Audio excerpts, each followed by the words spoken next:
are. Don't Hey, go there. The show is started. If you go there, I'm gonna go there. Show on. The show is on. I can't share the screen. My fault. I thought I put that on earlier. All right, go ahead. Fuck, almost died from the fucking thing, and he was, I'm gonna take it.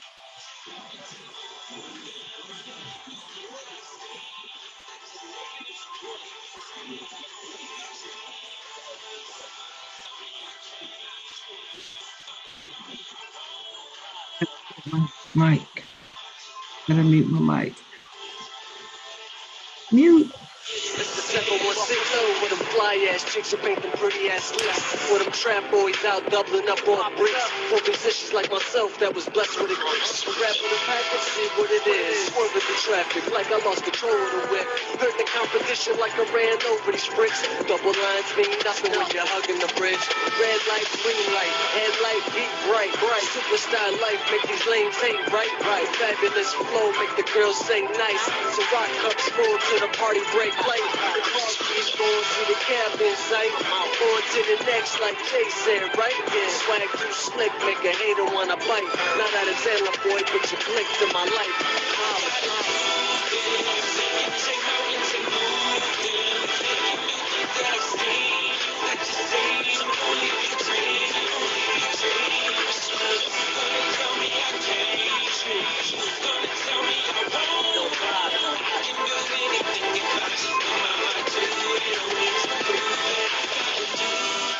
So what I gotta prove? Living my Lawrence like boy, nothing to lose. And a harmful on the mic, hit the beats me bruise. The cat look calm like I never made a move. Back on the beat, the hammer in the seat. These boys all brittle, tried up raps. I never move cripple cause I got 2 feet. Provided my own meals, boy, nobody fed me. The grind is impeccable, I've been chasing decimals. Now it's like me and the money is inseparable. Catch the message that I'm sending to you. Anything is possible if you put your mind to it. I've been through it, but I've been spewed it. Now I feel like a chick, bitch, I'm undisputed. Thought I conquered the whole game, the hustle never been lame. The pretty soon you fucks don't remember my name.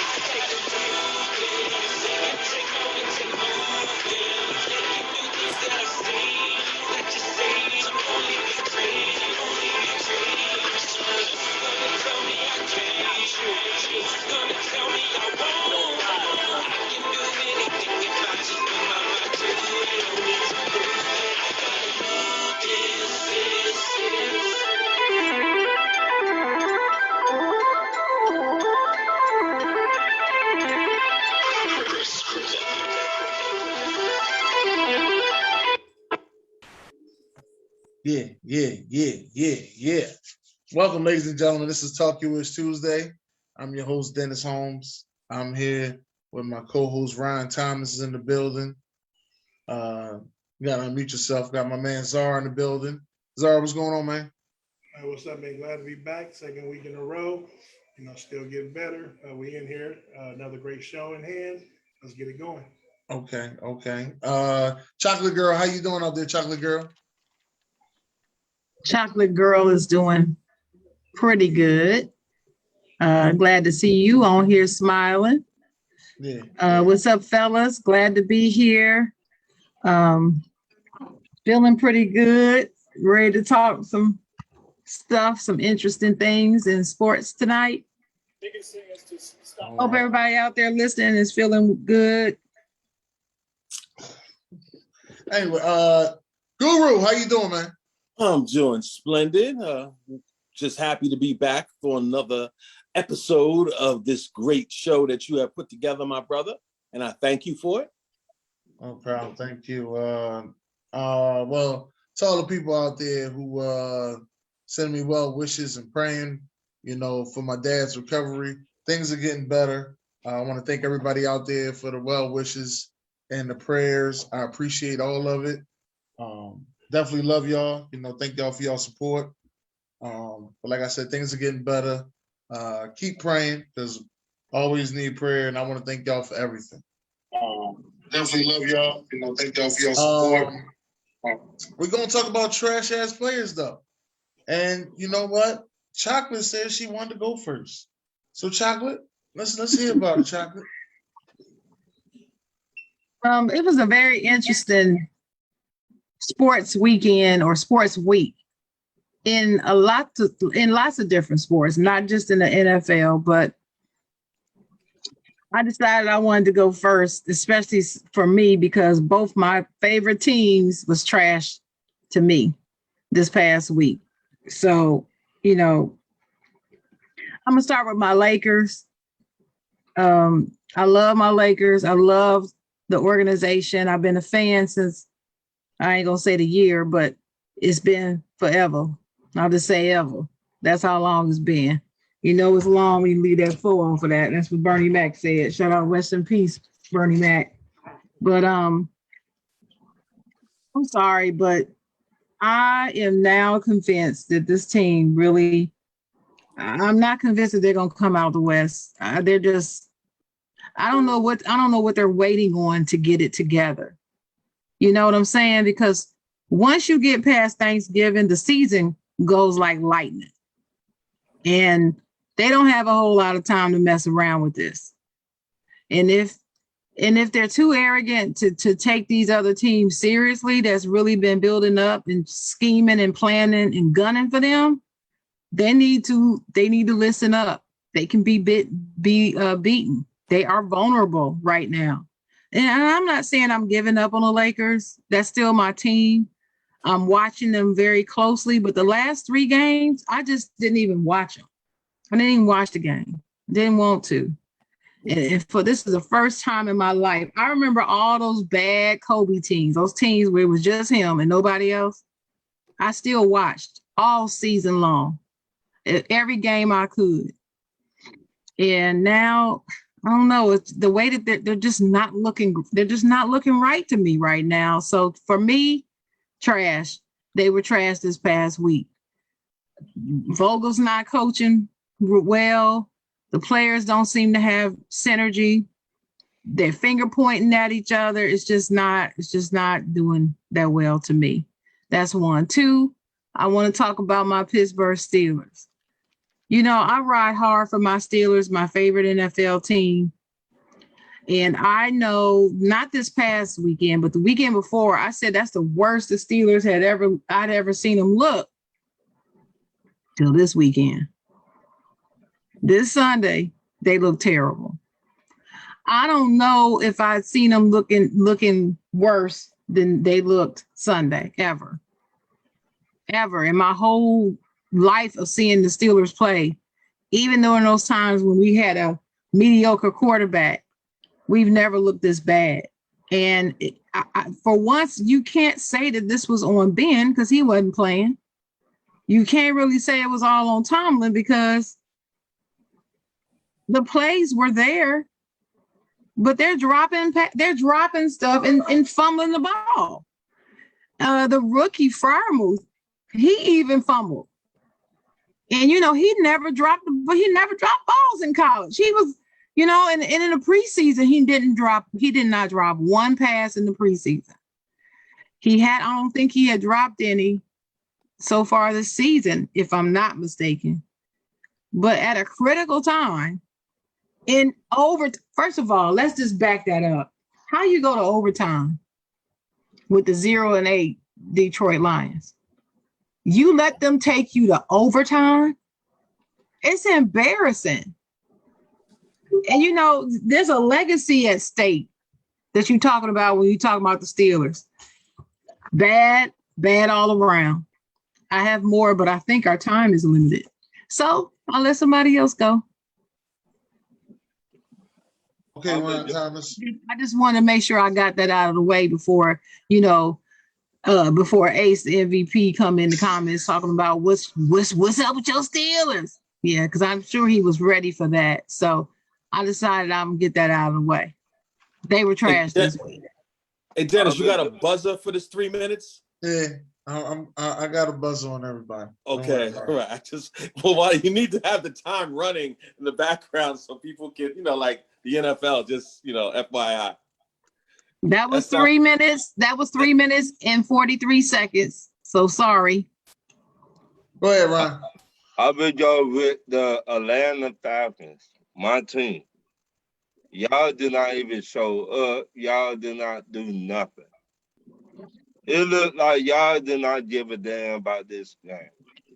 It looked like y'all went out the night before, went to the club, and just said, fuck it. What they say? What they say, Ron? Fuck it. They say what? Y'all did not do nothing. The defense did not show up. The defensive line did not show up. The O-line did not show the fuck up. Y'all don't give a damn. So why the fuck y'all on the field? If it were me, all y'all would be on the sideline for the next game. Wow, that's why I'm glad you're on GM or coach. I'm so Because glad. I get tired of this bullshit. I get tired of it. One week y'all look good, the next week y'all look terrible. If that the case, don't show up for the Thursday night game. Okay. And I mean that shit. All right. Well, Guru. Well, I got my own timer here, so I'm gonna hit this timer when Oh, here we go. Ladies and gentlemen, I knew you guys would try to cheat me somehow. So ready, set, go. All right. I'm gonna echo what the beautiful Miss Chocolate said. I am a Lakers fan, and you know, in fairness to them, I will say this. You know, they're 4-5, I believe, without LeBron James. So, you know, every team that LeBron James has ever played on, they usually are like, you know, 7 games under 500. So if they have been terrible, let's face it. I mean, there's no denying that, but they are 4-5, and hopefully he'll be back in another game or so. They also had 6 players start the season on the injured list that you know, 4 of which they were counting on. So that also, and when you have 12 new players, I'm not as down on them as Miss Chocolate, but you know what? Everybody has the right to their opinion. I still think that they're lacking, you know, perimeter shooting. I think they can go out and get some more of that, but I still think they're, you know, a little shy in that area. Now, having watched a few of the players that they have picked up, the one guy who I love is Carmelo Anthony. He's had a couple of bad games, but you know what? Now he's in a different role. So, boy, that clock's moving. Now he's in a different role. So, you know, you can't expect him to set himself up and do everything. But, you know, that's all I'll say about the Lakers. As far as the Steelers and Tomlin, the problem I have with Tomlin is we've seen this. I think his name is Mason Rudolph. He's terrible. He was the reason why they almost lost the game. You know, give the brother a chance. I mean, every time you watch these coaches, they look how they treated Cam Newton. The black quarterback he gets killed mercifully. There's no reason Cam should have been out the league this long. Okay, comes in, you know, cold and it's basically scored 2 touchdowns in 2 plays. I mean, but he couldn't have a job though. He couldn't have a job. And last but not least, I got another minute to go. I'm going to say this. There's been a big controversy here in New York where Robert Saleh commented on something that what's his name? Rex Ryan. Rex Ryan had made some comment. And Rex Ryan went crazy with these comments when, you know, I guess somebody compared Robert Saleh to him. And then, you know, Robert Saleh, who I'm not a big fan of, but I mean, all he did is say, look, you know, Rex knows where to find me. And we got Keyshawn Johnson and all these other people who station thrives off of this, saying that he shouldn't have did this, that you went for the bait. Oh, shut the hell up. You know, y'all my trash ass players, because the man defended himself by throwing a jab. So what? What's the big deal? I mean, you know, what, he's supposed to sit there and just take it? Now, you know, we know Beckham's father did what he had to do. Robert Saleh's, his brother said something. Big deal. 3 minutes is up. There you go. All right. My trash ass player is the Baltimore Ravens. We get that out the way. Because of those Waka Flockas, I got kicked back out the pick'ems, the lock of the week. Kicked back out the lock of the week. And I just got kicked back in. I got kicked back out. I also want to give a trash ass player shout out to the Raiders. The Raiders are trash ass player. And I cannot forget the Los Angeles Rams, who are only good when they're in St. Louis. But yet, Los Angeles seems not to find that out yet.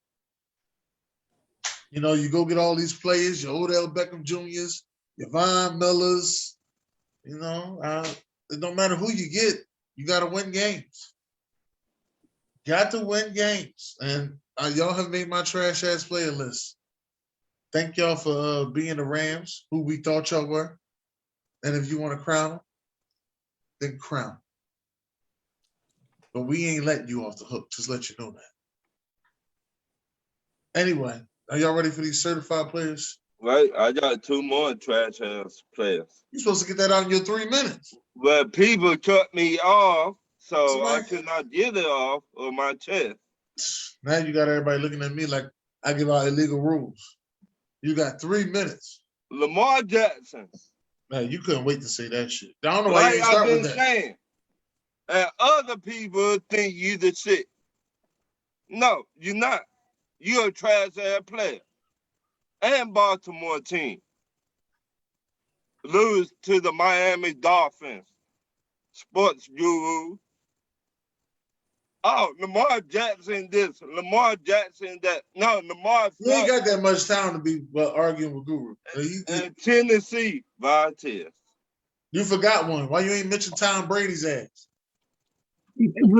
That's my other one, but Why you ain't mention Tom Brady? You ain't I got nothing took to say on Tom Brady? Oh, I took- is that like being Stephen A. Smith? You ain't got nothing to say about Aaron Rodgers? Is that what you're doing? I just had 3. Can I have permission? Hold on. Do I have Tom permission Brady to wasn't raise gonna this get Tom 3? Brady issue? Tom Brady beat you when you was up 28-3. He ain't make your 3. I just had 3. You made sure you said Tennessee though, right? You know what, Ryan? We're gonna certify player. Ryan, you know something, Ryan? I'm gonna say this for everybody here. Ryan, you ain't shit. I'm just let you know that right now. Let me side the point. You ain't shit. Let's gonna let everybody know you ain't shit, Ryan. Well, Zara not here. Sharon, would you like to go with the certified players? Sure, but you're not gonna let me say nothing about Tom. You can say what you got to about time. We actually got time, so you can say what you want to about time. Here's what I'm gonna say in full. Tom Brady did not play well Sunday, lost a game, threw 2 interceptions, and they lost to the Washington football team, a team they definitely should not have lost to. The Buccaneers were not in sync at all, and he looked really bad. After the game, in the press conference, he walks in all disrespectful like, and the first thing out of his mouth was, "Make it quick." I looked up at the screen like, did he just say make it quick? I'm like, who the fuck are you? The president? Who are you?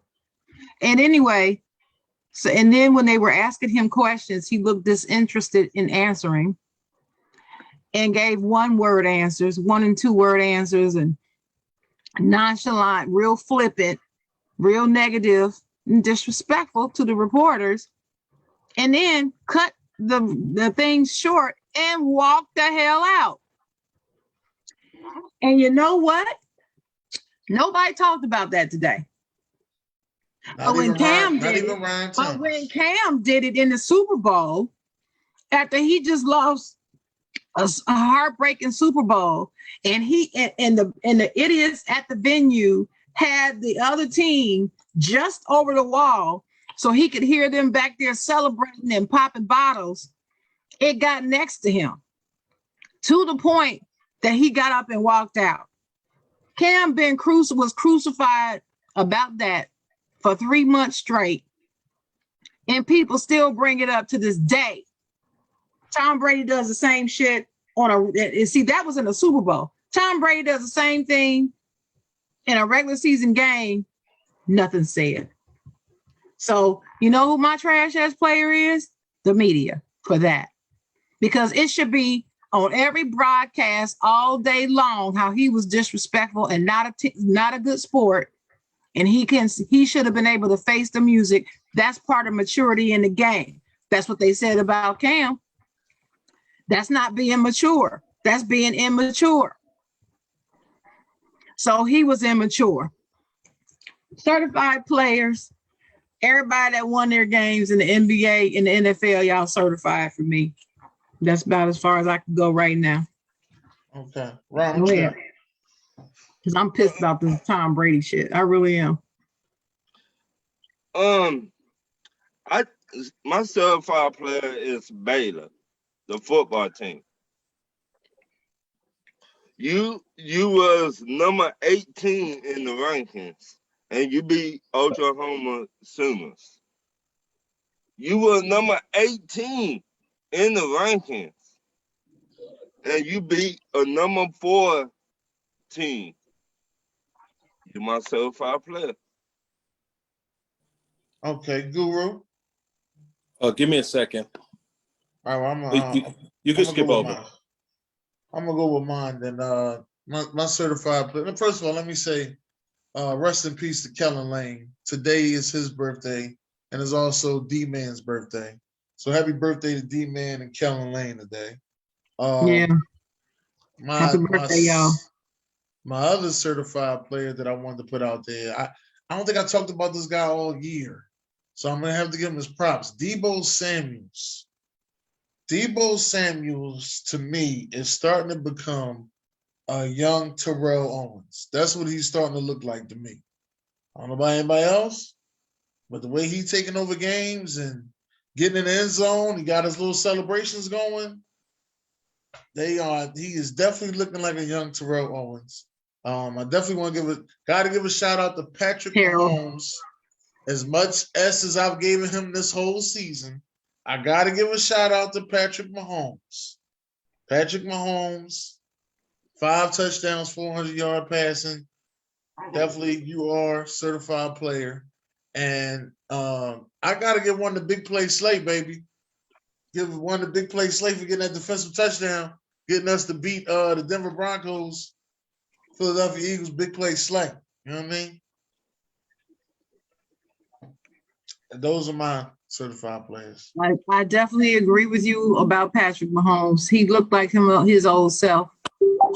I got one more.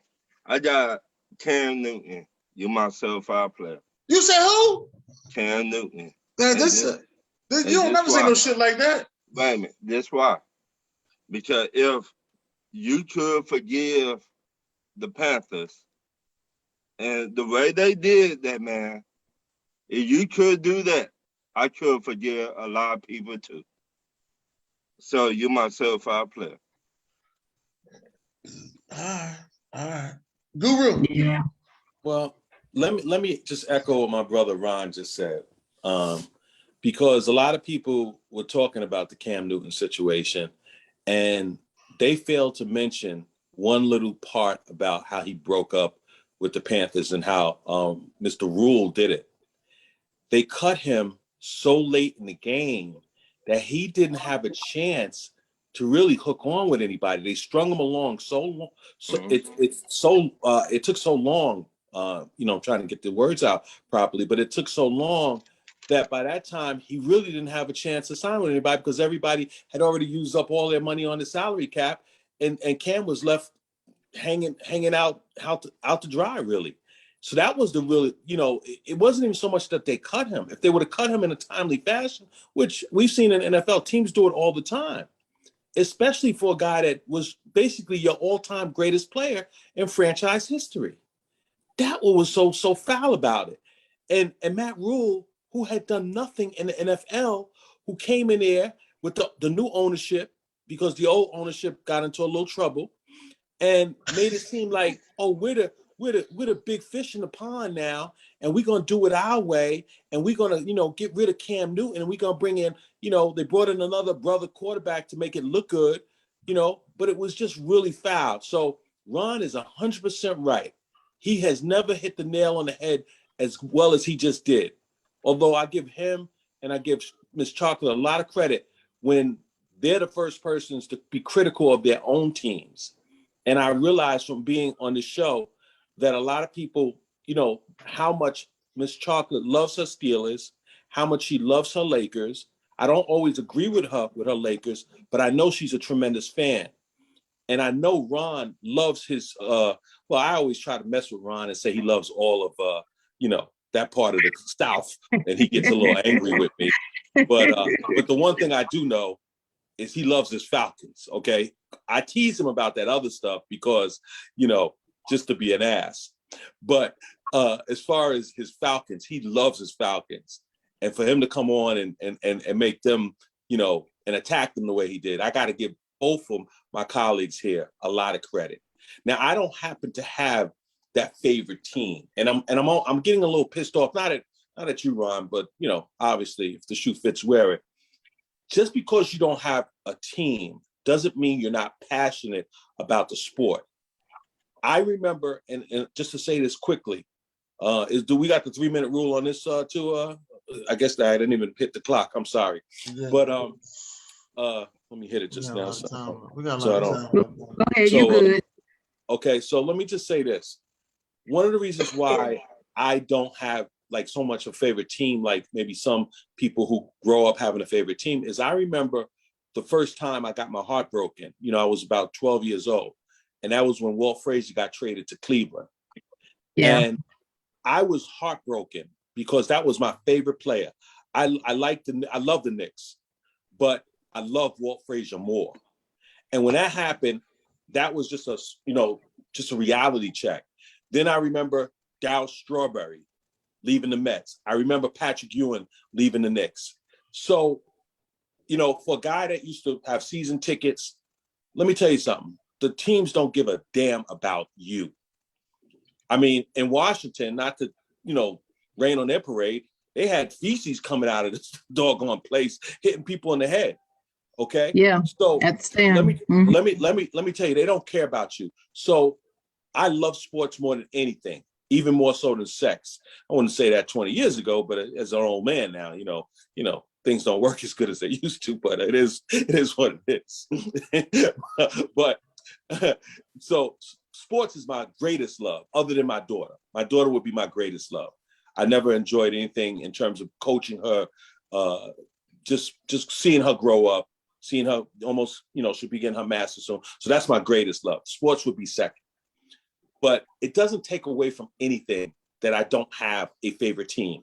It's those sorry ass teams that's at fault. Okay, because they got no loyalty to nobody but the dollar bill. Let's understand that first. So, when I have a guy like LeBron James, who I love and I root for, and to a fault, but like I said, there's times when I have been critical of LeBron, but nothing major, because there's really nothing major for me to criticize him about. But for the most part, I'm loyal to that person or that team if I had a team. But I love some Cam Newton. I love the black quarterback. I've seen that mature since I've been a little boy. I think last week, it was like maybe 11 to 12 black African-American quarterbacks that started a game, which was a record. Nobody even said, I didn't even read about it anywhere. So, it's just great to see an evolution. It's great to be in this world and see something progress, because we with all the politics that we've all been through in the last year or two, this whole COVID thing, we've seen a lot of going backwards. So progress is always good. So let's just, try to keep things in its proper perspective when people, keep throwing that in my face. And I don't particularly like it because they're ignorant. Not the people who are playing. I know who's playing. The people who are ignorant and who act ignorant about that. Because like I said, I'm 50-something years old. I've seen this world just a little bit. Thank you. All right. Can I read a comment? Can I read a comment from the comments? Okay. You can read a couple. I'm going to read all of them, but let me just start at the bottom. Will Lombardi said, he was talking about Cam Newton. He was very humble and focused. I was very impressed.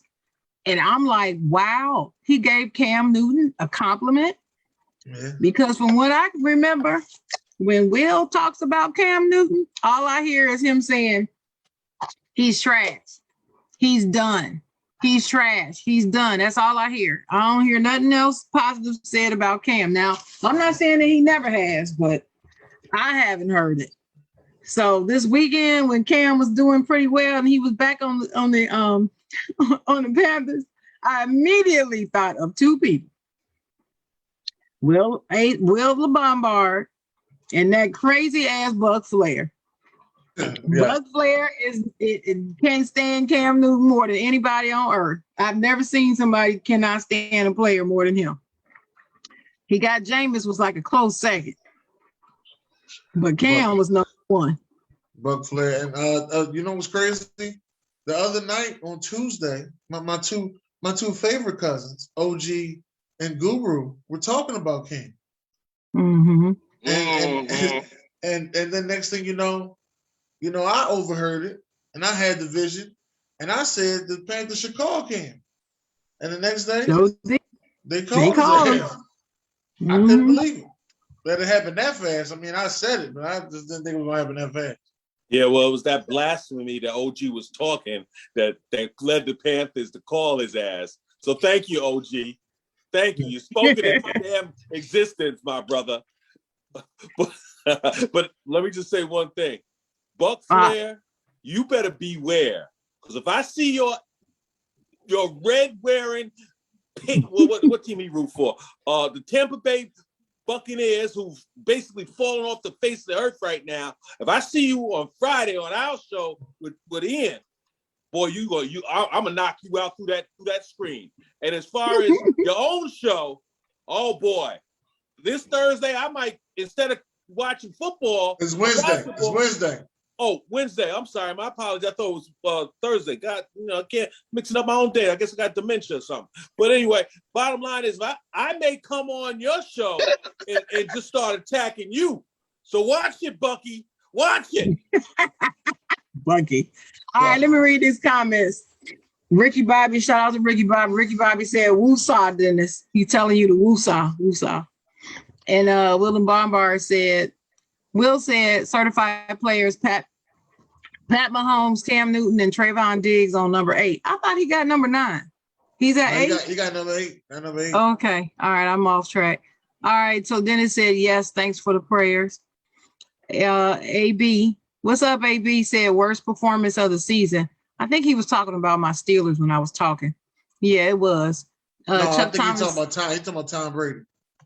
Oh, okay. Chuck Thomas said, I want to win. Of course you do. Barbara Brooks said poor sportsmanship. That's when I was talking about Brady. Yep.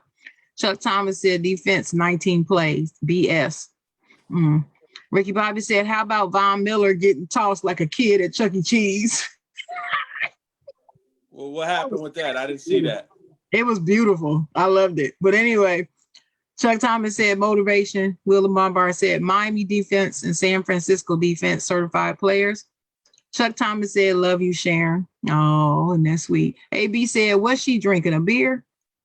Hey, yo, Coors. I ain't drinking no beer. What you talking about? And Willem Bombard said Bulls is certified player after last night. Yeah, the Bulls beat the was it the Lakers or was it the Warriors? I can't keep up. Yeah, that's right. Because I wouldn't watch. I refuse to watch the game. Dalton Smith said certified player, Packers defense in Washington. Dalton said, thanks, y'all, I guess, for the birthday shout out. Willem Bombard said, happy heavenly birthday, Kellen Kane Lane. That's right. And Ricky Bobby said, for the culture. Yep. Willem Bombard said, happy birthday, D-Man. Chuck Thomas said, Dalton Smith, my certified player. Yeah, that's always. AB said, I actually agree with her about Tom Brady. He was pathetic. Thanks, AB. OG said, right on, bro. My prayers are with you and the family. Pops get well. That's to you, Dennis. Dalton Smith, happy birthday in heaven, Kellen. That's right. Chuck Thomas, RIP, Kellen Kane Lane. OG said, evening, everyone. And Dalton said, thanks for the birthday shout outs. Oh, and Ricky Bobby said, Travis Kelce. Did he have a good or a bad game? Was it a good game? I don't know. Dalton Smith said, what's up, OG? Willem Bombard said, Ron, okay. He said, Cam, check his temperature. Because Ron said Cam is a certified player. It's the truth because the way they did Cam Newton was unreal. Oh, yeah, it was. Chuck Thomas said, I'm going to tell Buck Flair on you, Ron Thomas. Barbara Brooks said he didn't want to go to the Patriots. Well, that's true. Ricky Bobby said, bro came in and didn't miss a step. He sure didn't. Chuck Thomas called you Ron Newton. Ron. Willem Bombard said Buffalo defense is certified. Whatever. I ain't saying that. Ricky Bobby said this time last week I was eating cereal. Now that's certified. Yeah, did y'all hear when Cam said that? This time last week I was eating cereal. I loved He it. said, I will take care of the family, watching out for the family too. So Right. Adam Flagree said, "What's up, family? What's up, Adam?" Dalton said, "What's up, bro?" Willem Bombard said, "I have to give Titans and Patriots some certified player acknowledgement." Ricky Bobby said, "I was a Randy Moss fan and Jim Kelly fan before I picked a team as a kid." I guess he was referring to what Guru was talking about favorite teams. Willem Bombard said, "Mute Guru's mic." I don't know why. OG said, he said something was better than sex. Oh yeah, I knew that. Yeah, OG said Cam Newton, the interview was very sincere, and I see a lot of repentance about the past. Moving forward, wish Cam Newton well. Yep. OG said, I said what's up to OG. Willem Bombard said he was very humble and focused. I was very impressed. I already read that. And then Adam said he fresh back from Hawaii, enjoying Talk Your Rich before our host. Stay tuned tonight. He just want to get in there, gloat in there that he just came back from Hawaii, Dennis, didn't he? He just want to show everybody he just came back from Hawaii. You know what? Bump you, Adam. Anyway, Willem Bombard said, "I never liked his attitude. That was always my gripe." Yeah, whatever. But he seemed like he humbled himself, and I can appreciate growth in a person. Hold on. Let me just say whatever. something, Miss Chocolate. Why do they keep saying that he humbled himself? Like, what did he have to humble? Because I don't know. He gave out balls to little kids, white kids, black kids, all sorts of kids. Did he have to apologize for that? For bringing, like, making what is in essence a kid's game and showing that joy? I mean, these people, they kill me with this narrative, nonsense. Guru. It's a narrative. It's a stupid narrative. Right, but they spin this narrative. They select certain players and they spin this narrative, and they have to continue the narrative. So when the person does something as great as what he's done, they gotta say something. They gotta soil it just a little bit. They can't just give him 100% props. So they have to say, "Oh, he humbled himself. Oh, he's showing maturity," because 5 years ago, he probably wouldn't have talked like that. But if you go back and you look at a lot of Cam's interviews, he did always speak like that. He did. And wear flashy clothes. And what's wrong with that? I mean, everybody don't have to wear a sweatsuit every day like me. Everybody don't have to wear a sweatsuit like me. I'm fat, so it makes me look better. But as far as, it's just very worrisome, It's annoying. The narrative that's out there. Adam said his attitude is an acquired taste. Well, I believe anybody's attitude is. There's certain people's attitude I don't like, but somebody else, they can like it. You see what I'm saying? Doesn't mean that I'm gonna say that person has a bad attitude. It's just not for me. That don't mean there's something wrong with them though. But anyway. Let me interject one more thing. I apologize. Let me just say this. The one thing, and I don't know if this is humbling yourself, but I have a little conspiracy also. Why he didn't take that vaccine when he was with the Patriots, knowing the ramifications that could come for it.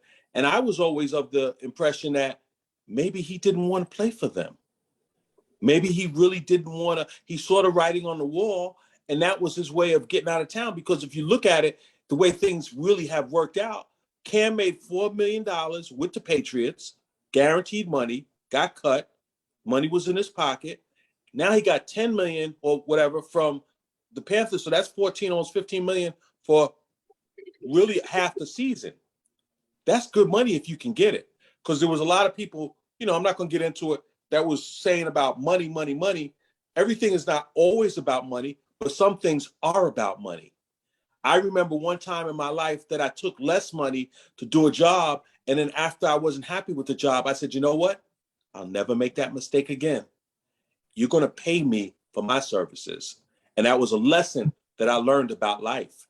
That if somebody wants you or a company wants you, never undersell yourself. But Cam went and got vaccinated maybe 2 or 3 weeks after he got cut by the Patriots. That told me something. So in essence, like I said about the whole thing with the vaccine, if your job tells you to do it, you don't do it, and it costs you, your job, then what's more important? Feeding your family, which we know Cam can do because he has money in the bank. But for the average Joe out there, the police, the firemen, it might not be an easy decision, but money talks and we know what walks. Thank you. That's a good point. I mean, it's a good point. He played it smart. That's what he did. And nobody's bringing that up but the guru. So anyway, hey, Maurice Samuel says hello. What's up, Team Talkerish? Ricky Bobby said, oh, Lord, Guru, you have to look up Von Miller getting handled, Guru. You got to see it. He really did get tossed like he was at Chuck E. Cheese. He really did. By who? Who tossed him? I don't even know. George but Kittle. It was funny. As a matter of fact, Yeah. Dalton just said that he sent it to you. Oh, Dalton, yeah. Dalton said he just sent it to you, Guru. All right. Shout out to Dalton. Thanks, Dalton. OG Thank said, you, good Guru. OG said, good point, Guru, especially in 9 weeks, fat pockets. And then my sister's in there. And she said she learned that too, Guru. And she did about not you make them pay you for your services. She learned that. Mm-hmm. Well, she part of your family, ain't she? She part of your family, huh? Yeah, that's my sister. Well, we know she's smart. We know she ain't no damn dummy. Oh, that's true. Willem Bomber said, I don't think the vaccine was really an issue. No, it wasn't. He's not saying it was an issue. You got to listen to what Guru said again. But anyway, he said, look around the league. They're not kicking players out of the league for not being vaccinated. Rodgers' cousins, no, but Guru's point is a valid one. He knew that that's what the rule was for the Patriots. What's his name? Belichick did not want to have to worry about the possibility of getting fined and having to pay all that money or have to forfeit games. He didn't want to deal with that. He did not. And Cam knew that. And I think you're right. Guru. But anyway, Stephen Johnson said, yeah, Guru. But he said on the interview with his dad that he would have been happy being second string with the Patriots. So I'm not buying the holding out for better money theory. I think the stats align with Darnold going down. The stars align with Darnold going down, and he just happened to be available. Yeah, but you could say the same thing about Winston. Wait a minute. Stars did align, and Darnold did go down, so he was able to go there. But he knew he would eventually get a call from somebody, and he's able to command more money. He knew that. Absolutely. I think Guru's right. And as far as the video with his dad and him saying that he was willing to be second string, you do know, Mr. Johnson, that whole video was scripted. Right. They did that video intentionally. Right. Say, Guru. Exactly. So that potentially that other suitors wouldn't hold that against him. So you didn't want to say the wrong thing. In the NFL, we know that. Trust me, before they did that video, they had certain things that they wanted to make sure that they said in that video. That was not just some random conversation that they just happened to record. That was crafted in a certain way for a certain reason, and they said what they wanted to say. But anyway, we moving on. That's the end of the comments, really. Go right ahead, Mr. Dennis. Hey, how's everybody doing out there? It's time for us to get our top 5 coaches. We're going to start with now, ladies and gentlemen, let me get this out of the way. These are your top 5 NFL coaches that we're doing first, all right? The top 5 all-time NFL coaches. Now, these are your top 5 NFL coaches. At the end of the day, these are the coaches that you like. Ryan Thomas, you ready to hit it off with a bang? Yeah. Bill Belichick. All right. Is that Bill 5? Walsh. No, he going 1 through 5. Bill Walsh. Chuck Noll. Okay. Don Sula. Don Shula. And Tony Dungy. I like Dungy. Dungy. Wait a minute. I ain't doing my job. You said Bill Belichick, Don Shula, No, No, no, no, no, no. no. I said Bill Belichick. Bill Walsh. Walsh. Chuck Knows. No. Shula. And Dungy. Tony That's what you Dungy. said. Got Yeah. it. All right, go ahead. Guru, you ready? No, I'm looking for the list because you had this a couple of weeks ago, right? Yeah, somewhere in there. I'm gonna say my five. I'm going with Bill Belichick and Is Bill this Walsh. 5? Are you going 5-1? No, I was going 1-5. Bill Belichick, Bill Okay. Walsh. What I said? Bill Belichick. I said Bill Walsh. Number 3, I had Chuck Noll. Number 4, I gave love to Jimmy Johnson. And number 5, my favorite bull, Dick Vermeil. Where is Czar? He was saying he was on the phone. Oh, okay. All right. Guru, you ready? No, I'm still looking up for this thing here. Anyway, All right. Y'all want me to get mine? We ready? Yeah. hold on, somebody. All right. Here's the list, y'all. All right, I got it. The answer is no, I'm just kidding. Okay, so I'm going 5-1. Number 5 is George Halas. George Halas is my number 5 because he's number 2 all time in wins. He won a title in 4 decades. He's the only one to do that. Won a title across all 4 decades. Uh-huh. And he's got 8 titles, and his record is 318, 151, and 31. Number 4 is Chuck Noll. Pittsburgh Steelers great. 4 Super Bowls in 6 years. He's 4-0 in the Super Bowl. Only teams to win back. He was a coach of the only teams to win back-to-back Super Bowls twice. The only one. And he set the standard. I don't care nobody say he set the standard as far as coaching is concerned. Chuck Noll. Number 3 is Don Shula. 328 regular season and 347 total wins, best ever. He coached for 33 seasons. He had 31 winning seasons. That's unheard of. And he's the only one who was a coach for the perfect season, winning all their games, including the championship. Don Shula. 2, I have Bill Belichick as number 2. He's the greatest one in the modern era, but Bill Belichick is number 3 all times in wins. He's the only one with 9 conference titles and 6 Super Bowls. Wow. But number 1 for me is the man, Vince Lombardi. He's just Vince Lombardi. What can I tell you? The trophy named after him for a reason. And for me, he's going to always be the number. Well, I'm not going to say always. Somebody could come along and dethrone him. But for me, it's Vince Lombardi. And when I think of Vince Lombardi, I see him on the sideline with that hat and that coat on and big ass glasses saying, "What the hell's going on around here?" That's him. That's what I think of when I hear Vince Lombardi. So that's my dude. That's my list. Already. Oh shit, let's get it. All right. Guru. All I got to say is like minds, powerful, beautiful, outstanding minds. Think alike. Oh, Are you Jesus going Christ. 5-1? Yes. Yeah. Of course. Of course. Thank you. I'm glad somebody else did. What would the guru's list be without a tie? And let me say this: I have to be fair because Bill Belichick and the Patriots. I heard Dan, whatever Novoski or whatever his stupid name is. Oh, on ESPN. Yeah, Dan Orlovsky. I can't stand that dude. Yes, he said this a couple of weeks ago. How the Patriots was, I guess trending towards being a playoff team, and I was laughing.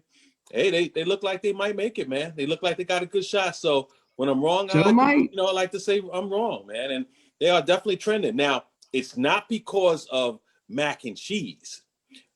He's played better than I thought recently. But just like I heard somebody say that, Pat Mahomes he's garbage and this and that. A man has 1 5-touchdown performance, and right now, I think he probably got as much touchdowns or more than anybody in the whole league. Okay, so how bad could he have been? You know, yeah, he was off. He was off a little bit. No question. But now he's on, and he's still great, and he still he never in anybody's top 5 quarterback should have been number 10 or 50. Cause that's just blasphemy. That's Stephen A. Smith crap. But back to the point, you know, tied at 5, and this guy, you know, look, his career is not over. Everybody else on this career is either on this list is either dead or their career has long been over. So there is a possibility when it's all said and done, he may be the best ever. So let me say that. So tied at number 5 will be the great Chuck Knowles and the great Bill Belichick. Number 4, I love this guy, man. He's a great coach. I kind of secretly rooted for this team when I was about 30 pounds lighter, and that would be Bill Walsh. I think Bill Walsh was a great head coach. I think he was innovative. I just liked everything. I thought he was one of those coaches that, you know, the one thing I don't like about Bill Belichick and the Bill Parcells and coaches like that, they seem like they have to coach from fear. And I don't like that. I think I learned from coaching women and girls basketball that you don't have to coach from fear to be a competent or great coach. You don't. Sometimes you can coach from love. If people know that you love them and they think that you want the best for them, sometimes they work hard for you. Because one of the players that worked hardest for me was a young lady named Umu, a little African girl. And I remember when I switched teams or organizations, I went from Douglas Panthers and I created my own organization because I just got tired of some of the shenanigans that was going on. And a lot of the girls didn't stay with me. So basically, I said, Umu, are you going to stay with Douglas? She said, oh, no, coach, I'm staying with you. I said, what? I was shocked. She said, no, I'm not. All her friends were on Douglas. She said, I'm staying with you. Don't you know we played Douglas in the biggest tournament in Brooklyn called the Rose Classic with 6 girls, 2 of which that never even picked up a basketball, and beat them. The greatest victory of my life. And Umu on the ride home said to me, she said, Coach Steve, you're pretty happy, aren't you? I said, yeah, I'm happy. You got that right. Well, anyway, let's go. Number 3 will be the great Don Shula. I mean, perfect season. I mean, what can you say? Number 2, George Halas. And number 1, hey, this is easy. It's Vince Lombardi. Number 1. Here's the Guru's top 5. Tied for 5. All right. Sharon, you talking, you on mute. You don't even have to give reasons for Vince Lombardi. Everybody know why he's number 1. But go ahead, y'all. I'm sorry. I just had to get that out. Sheila crazy. Did we do everybody's? Yeah, because Czar's still on the phone, so yeah. Yeah. Okay, so I'm gonna read a couple lists from the comments. All right. I got Will was everywhere at first. Dalton Smith said 5 is Chuck Noll, 4 Bill Walsh, 3 Vince Lombardi, 2 Bill Belichick, and 1 Don Shula.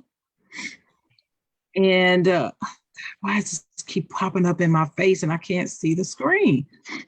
Will Bombard says Shula, Belichick, Bill Walsh, Joe Gibbs, and Parcells. Top 5. Okay. All righty. Joe Gibbs got 4 rings. My sister said the Guru is your name on your list.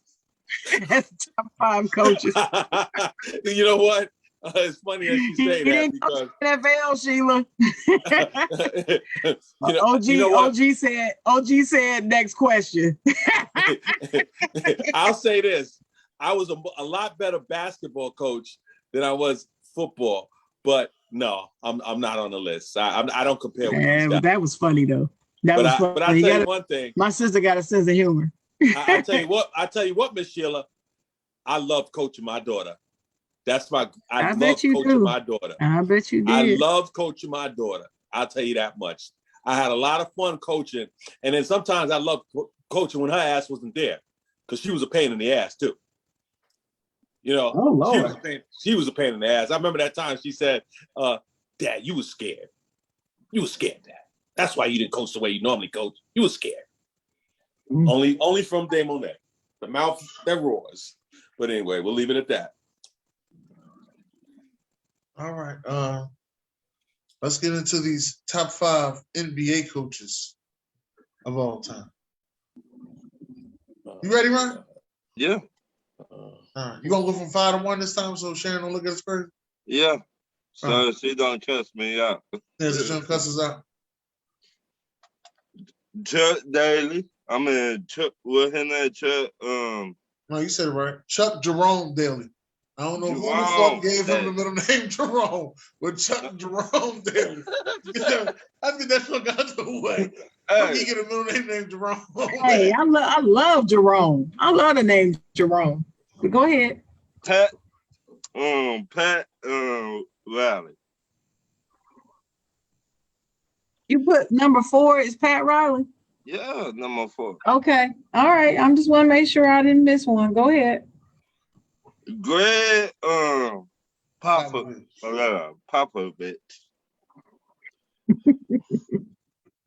Phil Jackson. And my last one. What's his name? Red. Auerbach. Yeah. Oh, it's Auerbach. Oh, no, hell no. You mean hell no? I didn't say I want to talk Okay. about that. Okay. What you getting all sensitive for? Because we talking basketball? What we talking about? I can't say hell no. I I thought, hey Skippy, I thought you lost your goddamn mind. Shit, I was about to go in my jar and get some peanut butter. Ain't this a bitch? You need something else, boy. You ready, Guru? Since you got you. No. I didn't know y'all was doing this list. I'm doing it right now as we speak. Go ahead. I'll go last. Oh wow. Lord, Go ahead, Dennis. Ain't that something? I got a couple different. Hold on. I do have number 5. I really don't like this guy. Man. No, I'm gonna name him. Number 5, I have Chuck Daly. Number 4, I have Greg Popovich. Number 3, I have my man Pat Riley. Number 2 is Phil Jackson. And number 1 is Red Auerbach. Auerbach. Jesus Christ. Auerbach. I wasn't around his name up. Auerbach. Red. Big Red from Boston. Yeah, just call him Red. Just call him Red. Big Red from Boston. You ready, Guru? Nah, not really. That's 5 coaches. This because Yeah, that was 5. oh yeah, no, you talk about is that No, Dennis said Dennis was saying that's 5. Okay, let me read some from the comments. My comments ain't popping up no more. In the comments. So y'all don't like NBA basketball in the comments? Why don't y'all have y'all top 5 coaches? Oh, okay. No, NBA coaches all time. Jerry Sloan on there, huh? That's what top the? 5? He got him in his top 5. He got Phil Will said Phil Jackson, Greg Popovich, Pat Riley, Chuck Daly, and Jerry Sloan. I ain't calling him Chuck Daly. I'm calling him Jerome. He wrong now. Hey, that's my son's middle name. Your son middle name wrong? Mr. Jerome. Wrong. I love that. For Martin. All right, I guess it's time for me to name mine. I'll name mine. Will you name mine? We ready? You ready? Really? All right. So my top 5 NBA coaches of all time. Number 5 is Larry Brown. Coach Brown. Number 4 is Lenny Wilkins. Number 3 is Greg Popovich. Number 2 is Pat Riley. And number 1 is Phil Jackson. Oh, you ain't got Big Red in yours? Big Red is number 6 for me. Oh, Why shit. number 6? That's just me. Because even though he won a lot of championships in both leagues and stuff, and he was a trailblazer as far as just all around coaching, and really coaching. I mean, he was a trailblazer now. I mean, anybody that did what he did with oh gosh, what's his name? With the MVP trophy is named after dude. What's his? I can't think of his name. I'm drawing a blank. Bill Russell. Why? Bill Russell. Yeah. Anybody that does what he did with Bill Russell and stuff, come on now, you got to give it to Red and all the championships I understand his greatness in that respect, but for me, it's my list. I didn't say he was the best. Right. The list isn't who's the best coach. It's who's your top 5. And for me, from where I sit, that's how I feel. That's all I can tell you. I ain't mad but at Red, you. but Red I just want to know what Red was like the blueprint. He really was. That is true. Only problem I got with your 5 is Phil really better than Pat Riley? I think well, you and I have talked about this before, and I had Pat Riley as number 2. Right. I did. I got Phil over Pat Riley as well.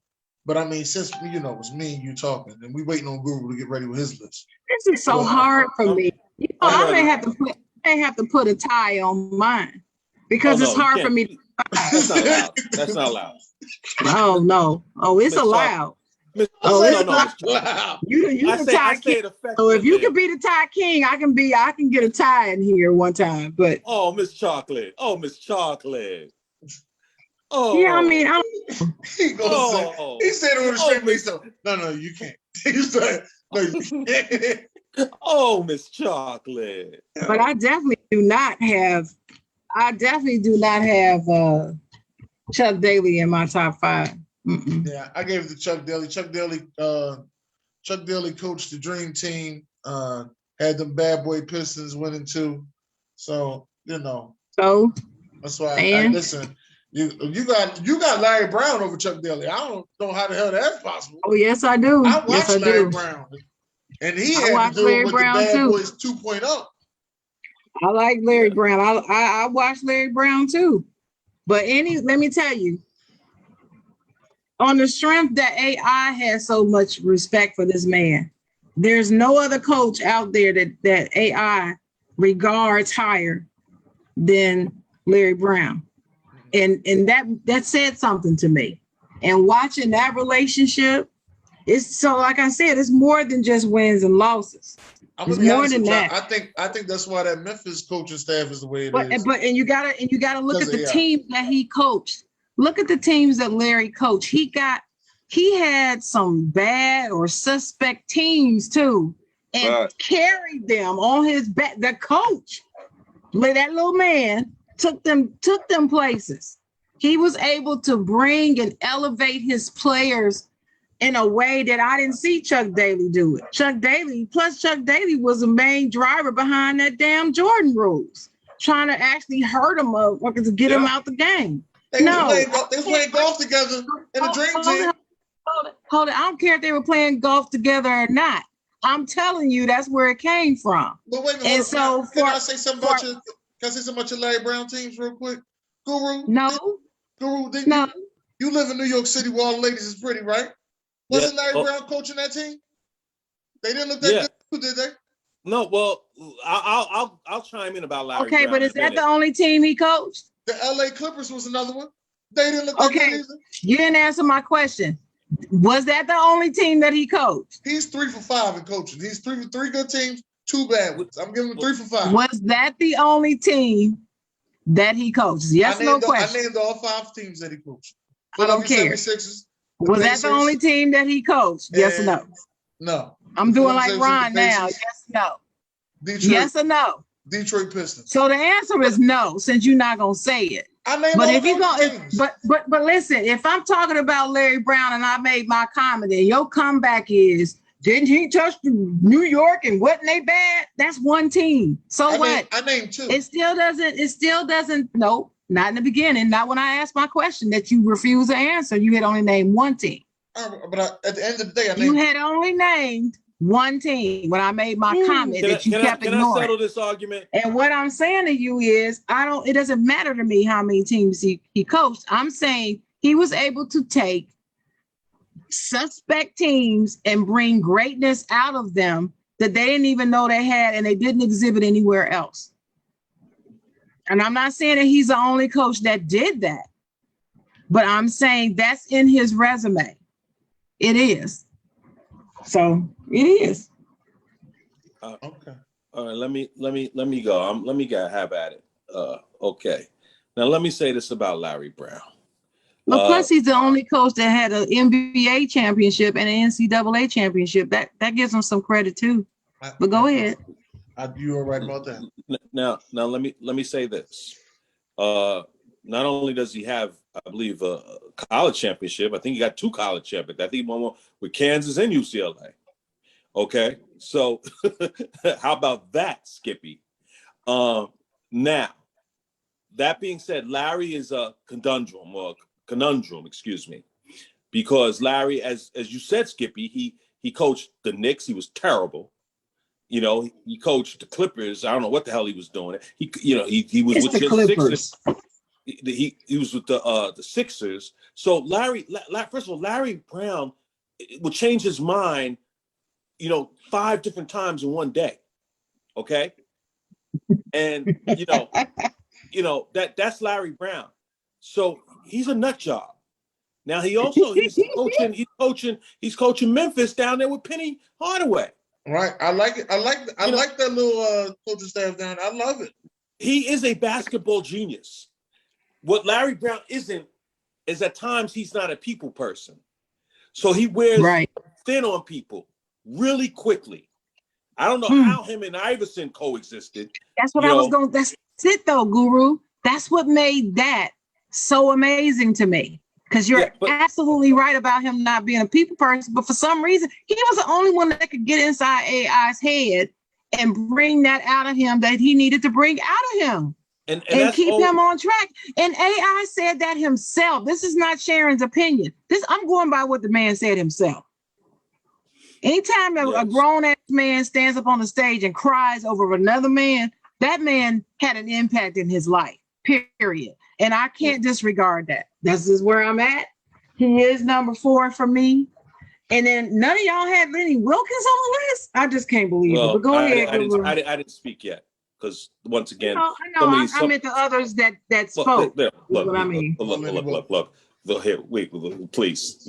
These guys. Anyway, they. All due respect to Skippy and Ron Thomas. No. Let him, Ron. Let him go, Ron. Let him go. Mr. RT. Next time he fall off the cliff, I'm digging the ditch. I'm burying his ass. I know. I'm burying his ass. Get the shovel. I'm burying. We burying his ass. Next time he say Dick Vermeil ain't never win no championship, I'm burying his ass. Well, hey, look. A blind squirrel finds a nut every once in a while, player. So we'll leave that at that. Everybody makes mistakes. Okay. But I will say my top 5 will go with a tie for number 5, 4, and 3. We'll give him a 3-way tie. Greg Popovich, who I can't stand, but there's something about this old man that you have to appreciate. Lenny Wilkins, as Miss Chocolate says, and unfortunately, the 2 younger folks who are in their youth, Skippy and Ronnie, didn't have him on there, but that's okay. They don't. He's one of the most winningest coaches in NBA history. That's all. He's actually number 1. He's number 1. I thought somebody might have passed him, but I didn't want to get it wrong, and then the peanut gallery go attacking me. I've already been attacked once today. Now, and then tied at that number, that three-way tie is the great Larry Brown. So, like I said, like minds do think alike. Thank you, Miss Chocolate. Number two, who I got? Oh, okay. So that's that was 3. 5. So 2. So, well then, you know what? I'm gonna have to drop one of them because I got 2 more. I got 3 more people. So that's right. You dropping Larry Brown's ass. So no, I'm just dropping the three-way tie. Make 1 5 and then 4, and the tie at 4. Watch it, Skippy. Okay, so it's 5 Popovich, 4 is Wilkins and Brown. Larry Brown, That's exactly. Then we'll go with a guy who pisses me off these days because he's another control freak, but he's good because I got to give him credit for his general management and his coaching. I got to give it to Pat Riley. Don't be talking about my man. I'm talking about Pat Riley. I love me some. That's my man now. My man. But he, he didn't want LeBron's crew or posse. Although these guys got, got more degrees than him. But okay, and you want to call him posse? He didn't say posse. Somebody else did this one. I know. Phil Jackson said posse, and he's the one ahead of Riley for me. Okay. So go figure. So we're gonna have a conversation about that one day. Go ahead. Pat Riley, then Phil Jackson, and then of course, Red. Only place that I have to disagree with Miss Chocolate is Red Auerbach. He is so much an innovator. Boston being probably the most racist city in the world, I believe they might have been the first team to have a black player. They were. Think about that. He was. I said he was trailblazer. I said that. He was. Boston. And what he did with Bill Russell was amazing. Bill Russell won 11 titles. They thought basketball started when Larry Bird started winning championships. And they brought in, what's his name? The redhead, Bill Walton, the other redhead. Okay? That's how pathetic Boston is. Okay? If you want to know your history. They was asking about Don Nelson. Don Nelson never won a championship. Don Nelson's not going to be in the top 5. Not where I'm in the room. No. Nope. They said Don Nelson has 3 more wins than Lenny. No one mentioned that. I don't think that's true. 3 more wins than who? Than Lenny Wilkins. Oh, maybe so. I like Don Nelson, but no. Hey, AB, this is not a top 5 wins in the NBA list. That's not what this is, dog. This is your top 5 coaches. That's what it is. Yeah, because look at everybody. Everybody on that list has a championship. Larry Brown got 2 championships in college, and what's his name? Don Nelson. I don't even think ever went to the finals in the NBA. No. Never. Oh hell no. And he also wanted to make, Anthony Mason, rest his soul. He wanted to make him the go-to guy over Patrick Ewing. So we know he's crazy. Well, that's for another show. Yeah. Oh. AB just went to Google and looked the list up. That's where he got that from. Well, that's why I wasn't sure if somebody had passed Lenny once he retired. So, they may be right. But all I know is Lenny should be on that list because he was a great coach. And he also, just like Larry Brown was a little long in the tooth at the end. A lot of these guys coach way too long. That's usually when you're that good. That's usually what happened, though. But that doesn't change the fact that sometimes you need to leave before you do. And guys, just like players, they get exposed on the court, but some coaches get exposed in the coach's box or whatever, just in general coaching. Well, let me say, Lenny does have 1 ring. That's the reason why he didn't make my list. Lenny does have 1 ring. Let me say this. Yeah, he does. He has 1 ring, but he still is a great basketball mind, and he was great with his players and all of that. I look at the whole picture. Larry got 1 college championship. I don't just count rings. Kansas but let me say this about Lenny. When he retired, he was the winningest coach ever when he retired. Okay, so Don caught him, but yeah, whatever. That's You exactly ain't what catch the him in rules say. championships because Don Nelson ain't got none. No. Nope. And Larry, I think Larry got one, and Larry Randy got 2 in the NBA, don't he? no, Larry got one. He only got 1 in the NBA? Yeah, You go- Detroit. After he Okay. left Detroit, he went to the Yeah, Charlotte. yeah. Don only got 3 more wins. I mean, that ain't even worth mentioning. Three After he wins. left Whatever. Detroit, he went to the Charlotte Bobcats, I think it was. So him and Lenny got the 1 championship. Everybody on the other on the list has multiple. So that's fair. I get that. Yeah. I appreciate the audience in terms of being able to look it up and giving us, being,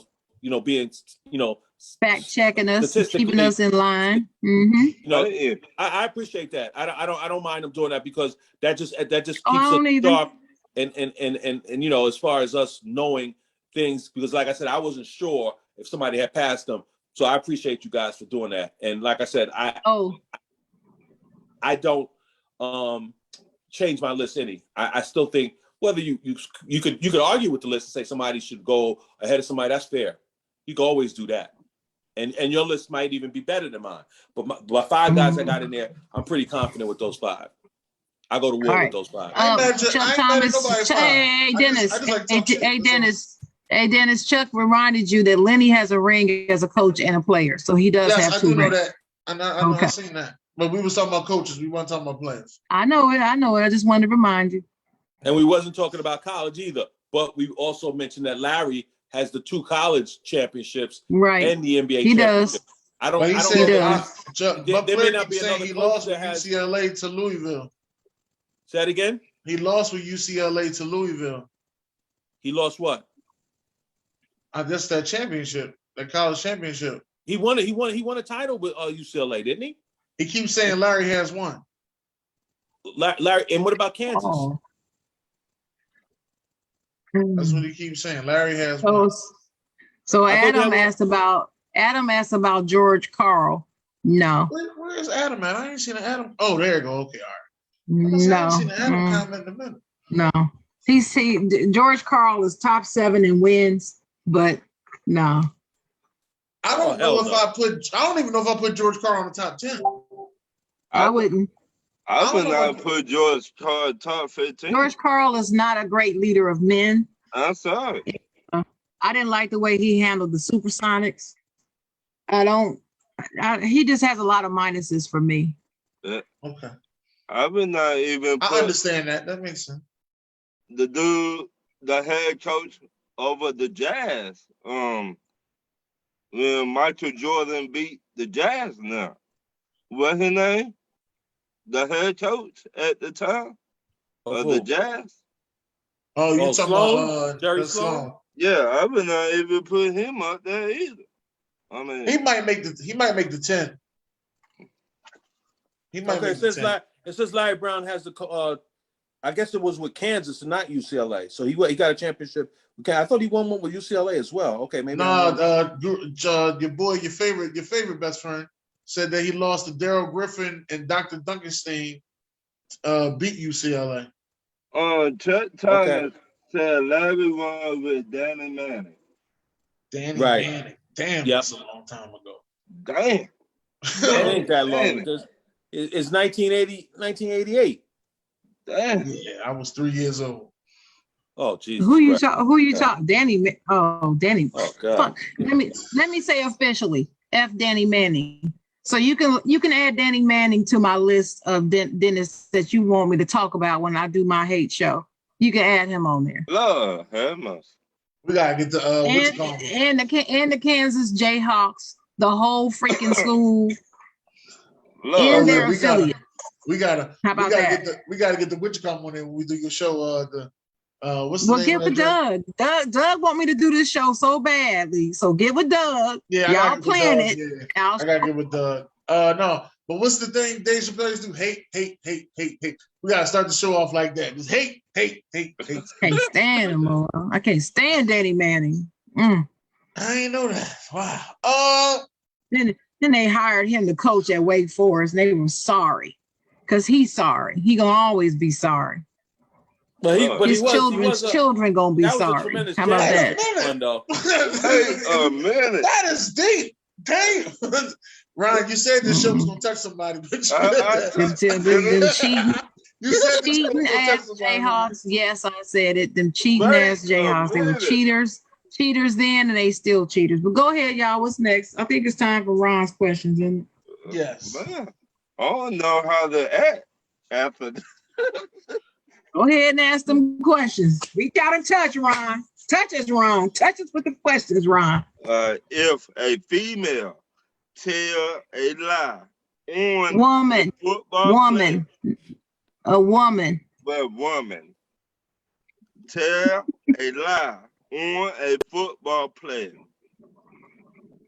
I'm gonna say should athlete. she be held accountable for her actions? Hell yeah. Why don't we ask, instead of just saying a football player, just say, pro athlete or whatever. Yeah. Pro A pro- athlete. Let's just say that. Okay, Pro, college, on the way to pro. right. And she pro tell a athlete. lie. Yeah. And it messes up his career. Should she Right. be held accountable? Got you. All right. What y'all think in the comments? Make sure y'all put your answer in the comments. Now we see this every day. Football player, basketball player, every day. They break up with their ex and they move on. And the ex trying their best to mess up the football player career or basketball player career by telling lies. What do you think, Sharon? I think hell yeah, she should be held accountable. I mean, why should she get off scot-free? And speaking as the only woman on this panel today, and most weeks, I can say, women have it hard enough as it is, right? Mm-hmm. We just naturally do, just by being women, and we show up to the table as women, and we're automatically disregarded as whatever, right?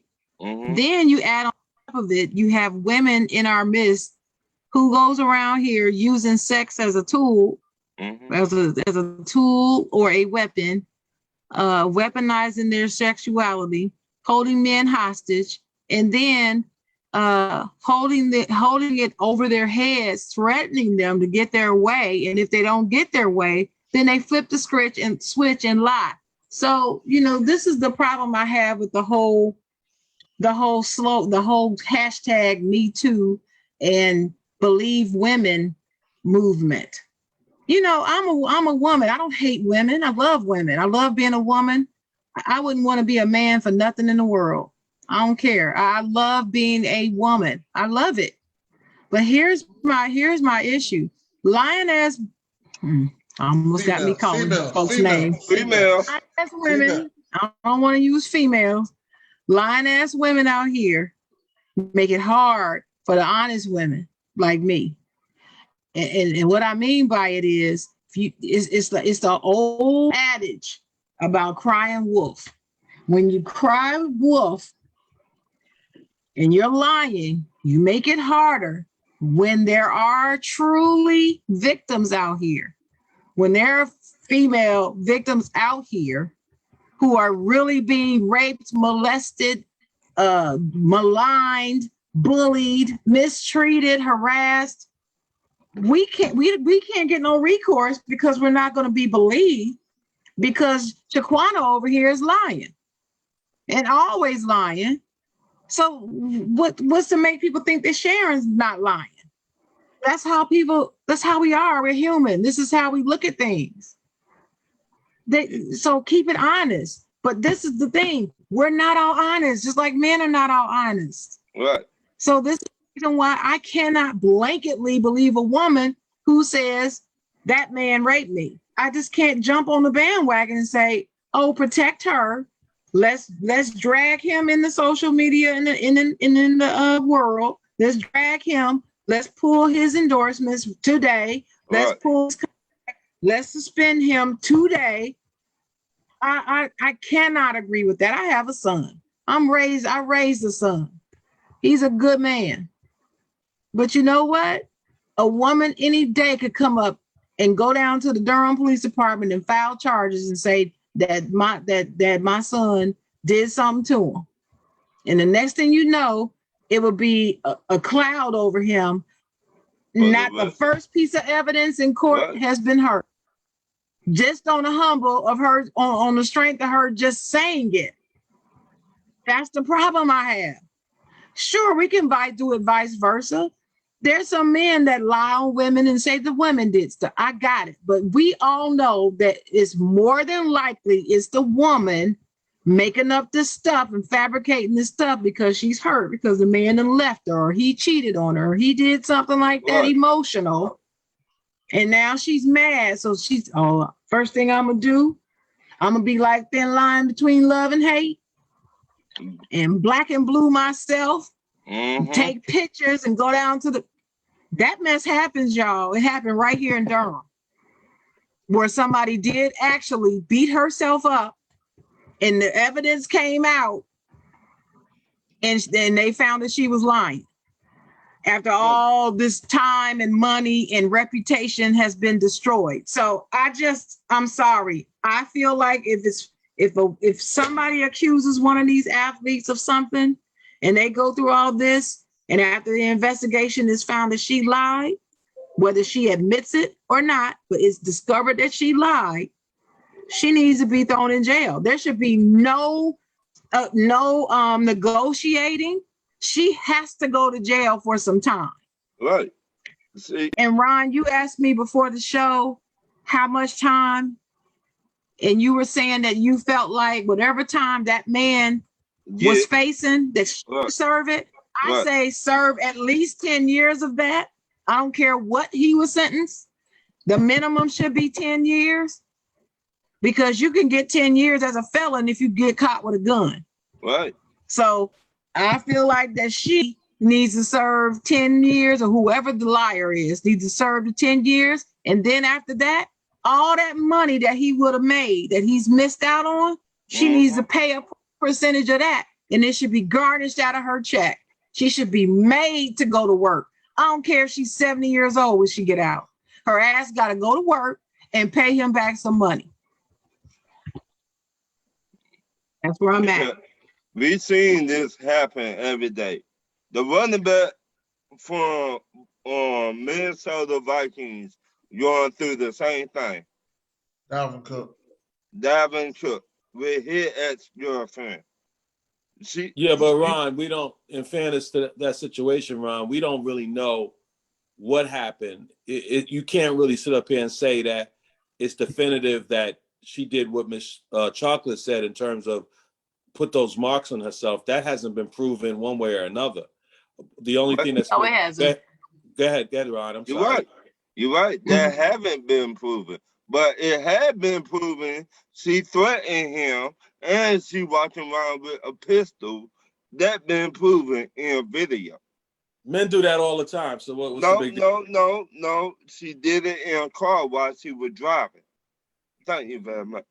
If you want to see the video, I can send it to you. So you saying that? So you want to charge her for threatening him? She been threatening him for a long time. For threatening him for what? For threatening him for what? What was she threatening him for? Leaving her. Okay. Oh, Cat got your tongue now, huh? No, it really doesn't. It doesn't. No, don't bury him yet. Don't bury him yet, Ron. I'm just trying to be fair to the women, because I'll be the first to come down on women when I feel they're wrong. I don't play that. I have a daughter, and there's some things that I probably did right, and there's some things that I probably did wrong. What? So I'm not above reproach when it comes to that. But I'm just saying, in that sense of this whole thing, the agent came out and said some things that he was told, or one of those, was it Scheffler, or one of those cronies came out and said some things that he got from the agent, and he didn't really put both sides of it out there. Right. Now I don't know if they was trying to get ahead of it, because part of the reason that it makes the situation kind of difficult is that her charges are what do you call it? What's the word they use when they're not criminal? her charges are like what's the word I'm missing? They're Misdemeanors? no, it's not misdemeanors. She's suing him just like Watson is being sued, and so therefore that's not something the NFL can punish him for. You know, so basically the NFL can only come after you for those what's that thing when they put you on the commissioner's list when the charges are criminal. Right, but Right. what She's coming after. Hold on. She's coming after him with this is a civil complaint that she had made. right, She's not even saying that it's criminal. but So this happened to her, whatever she's saying, and she's kind of like in lieu of that. Well, now let me say this happened. Sort of like I said with the whole thing with Watson. For the most part, most of these women, they're not. The only way the police got involved is because the Houston Police Department decided that, oh, if there's smoke, there's fire. Oh, so let's try to see if he did anything, against the state, so to speak. But what I'm trying to say, just not being here. We seen football players lose their careers, football and basketball players. We don't have to narrow it down to football players, man. But sports. It's just people, sports. men. Okay, men lose their careers over a lot. We seen that many a time. You're right. You're 100% I right. feel like if these females, if you did lie, you should be able to go to prison too. Because you mess up the players' career. Yeah, I think, see, Guru, that's the reason, that's the thing that's the point of his question. But Guru, you're absolutely right. But the point of his question is not only are they ruining this man's reputation, you're taking away their livelihood on a lie. Oh, a lie. And vice versa.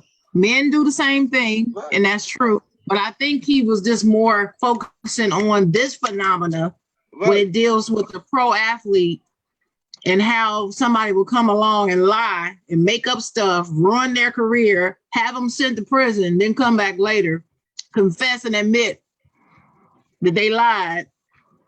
The player gets out. He's 30-something years old. He can't play no more. He can't Right, play but and the guy from Minnesota, that's not the case. She's not trying to. No. send him I to think he jail. was saying he's saying he's going through this issue right now. Right. It hasn't been proven who's telling the truth. His reputation is being soiled already. Soiled, absolutely. And like I said, that goes for Joe Blow too. Right. That goes for Exactly. the average Joe that this happens far too often too, and he don't have millions of dollars to fight it in a court of law, whether it be civilly or whether it be criminally. So that's the word I was looking for. And where the hell were you then, Skippy? But the bottom line is the bottom line is you're 100% right, Ron. But they don't, certain crimes when you lie, they don't prosecute the people that's lying, and that's just the way the law is. But then I'm saying they need to, and they don't. And for the most part, they don't. Like when a guy is 18 years old and he has sex with a girl that's 17, what is that called? That's called statutory rape. Right. Normally, they don't prosecute that either. But that what I'm saying, if I know I lie and I feel messing somebody's career, and it come out I'm innocent, then that person that lied on me should go to prison. Do the same amount of time that I was going to get. No, it's well. You mentioned my. What you trying to make Ron's law? Because no, I'm trying to make a real. It should be a real law. Okay, but the reason why, let me just explain to you a little bit. The reason why they allow people to come out and say these things in terms of, this person did this to me and this person did that, and they don't do that because they don't want people not to report those crimes and discourage people from doing it, even though you're right, 10% or 15, whatever the percentage is, I don't know. it's going to be bogus. Right. So for the ones, the 80% that's true, they want those people to be able to. That's why this is a society. They want them to be able to come out and be free to say it, because remember in Jim Crow days or before that, people could rape the slave master and nobody, or the slaves in general, and do nothing about it. So they want to be able to people to come out and say when they've been abused, even like that. The statutes of limitations have been extended when people are like teenagers. Even the hockey player that just recently came out that we talked about a couple of weeks ago. They want those people to be able to come out and to get justice at some point, because it affects their life forever. That's why. Can I interject? First of all, Dennis, you ain't saying nothing. I need your opinion. Second of all, I know it, but second of all, I want your opinion, man. Second of all, let me say this. You're 100% correct, Guru, which is okay. You're 100% correct. And the number one thing that affects women, especially, we just talking about women right now. I know men get it too, but the number one thing that affects their comfort level with coming forth is the lying ass bitch on the other hand. Right. If there wasn't so many women found out to be liars, true victims would not they would have less fear in coming forward, because they wouldn't have to worry as much about being believed if we didn't have so many examples of the lying women. That's what I'm saying. Right. So the question becomes, how do you turn that around and flip the script? It's hard to do, but you definitely can't just carte blanche, just start believing all the women. That doesn't do it. Because it was a football player, I think his last name Banks, and he was a top linebacker 1 year in the draft. The same thing happened to him. Brian Banks. The same thing happened to him. The lady said he raped her. He went to prison. He did some time. They came back to court. Found out he did not even do it. Found out she even lied about the whole damn thing. Okay. You know how many men have gone to jail, and then 20 years later, with the advent of DNA, have proven that they was innocent. That happens every day. Yep, it does. There's a lot of them. I'm with you. I know. There's a lot of them. What's up, Dennis? I'm interested to know your opinion, Dennis. Well, I all said the same thing. I mean, if he would have asked me this, 15 years ago, I probably would have said something totally off the wall that's not allowed to be on the show. But now that I'm older and I wanted to grow my audience, I will not say what I was going to say back then. But yeah, I'm 100% with y'all. The lying about situations like that had to stop. You're putting innocent men in jail. My next question. Or it might be. I know the Good cases, question. I know the next question. I know the cases don't usually go that crazy, but it might be some men out there putting innocent women in jail. Hell. You right. Right. I said that earlier. Yeah. You're right. Some men. And this same applies to them too. Right. If you lie and you put. Hey, let me tell y'all what my sister said. My sister said that the chick, well, in this case, as we're talking about women lying, the chick should be put in jail, and then the other women need to beat her ass for lying. Hey. That's what my sister said. Other women should be allowed to beat her ass for lying. Right. I'm gonna tell you what I would have said. She's making it hard for us. I'm gonna tell you what I would have said 15 years ago after the show. Go ahead, Ryan. Oh Lord, what would you say? Oh Lord. I'm scared of that. My next question is: when a pro football player retires, should the NFL help them? Help them out, give them a job or something. What do you mean help them out? I I just need more information. I'm sorry. Give them a job. Because we see too many players that retire that end up hurting themselves, killing themselves. What about getting them a job with the NFL? Are they That killing was- themselves because they don't have a job? I'm lost. I just think they got too much time on their hand and they don't know how to, ask for help and stuff. Okay, yeah, I'm gonna let y'all answer first because I may not sound. Yeah, my answer may shock y'all. I'll just put it that way. Let y'all go ahead. I don't know if they're gonna hire him not like that because they ain't just in the business of giving out free money. So that I know they're not just gonna just hire him. Only thing that I probably can say is, I think that the retirement union for the NFL needs to be as strong as the one for the NBA and MLB. They actually take care of their players. Whereas though if NFL players retire, don't nobody actually give a damn about them. And that was actually said by Ed Reed. So that is what I'll say differently on that. What did you say, Guru? So is your answer yes?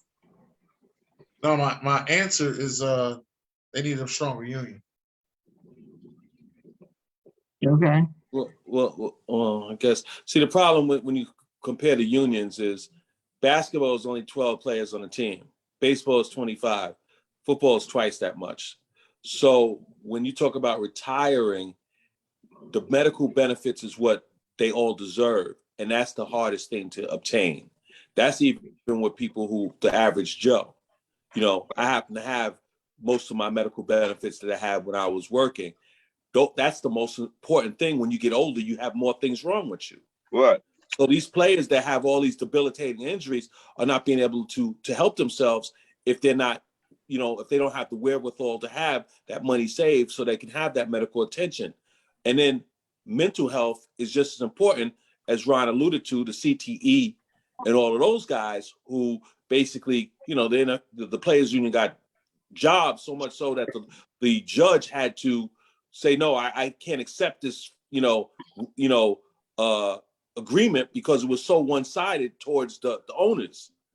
Because once again, the players union did such a piss poor job in ironing that whole thing out. So that's the most important thing, that they get these benefits that, so they're not debilitated physically or psychologically.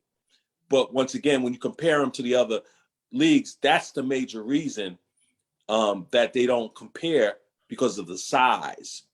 It's harder to get that many people. Then also remember the lifespan of the football player is the shortest of all of the three major sports. So you'll have more players combined with more players who didn't even play a long period of time. So it really dilutes the whole situation that Ron's talking about in terms of getting them the help mentally or physically that they deserve. So you're right. They do deserve it. That's the problem I have with the whole players union thing, where they only want to pay quarterbacks and everybody else is scraps. Because everywhere else in society, the more you make, the more you put into the union or to that fund. Railroad retirement, for one. You're making 200 or whatever thousand, you're putting in a lot more than the guy that's making 100,000. That's not the case with Aaron Rodgers and all the quarterbacks that are making more money. They're not funding that union. You got Tom Brady talking about, the 17 games and this was, well, you help facilitate that, because when you was, with the Patriots, you always took less money because your wife made more money than you, so you didn't care about the money. So you always undercut the union. When LeBron and them did that a couple, when they first formed the Big Three, they took less money. But after that, they realized, because the union told them, you guys can't take less money because you are basically hurting the brethren in the union. Alex Rodriguez, one time when he was with the Red Sox, wanted to sign him. But they said, no, we're not letting you sign for less money. You're undercutting the union. So all of this stuff is very convoluted, and it's very complex. But Ron, you're not wrong. It has to be a system that's devised to help the player that's retired and help the player that has the CTE, the Dave Durisons, the Mike Websters that go and kill themselves because of that. Because that's the people who you want to look out for. right.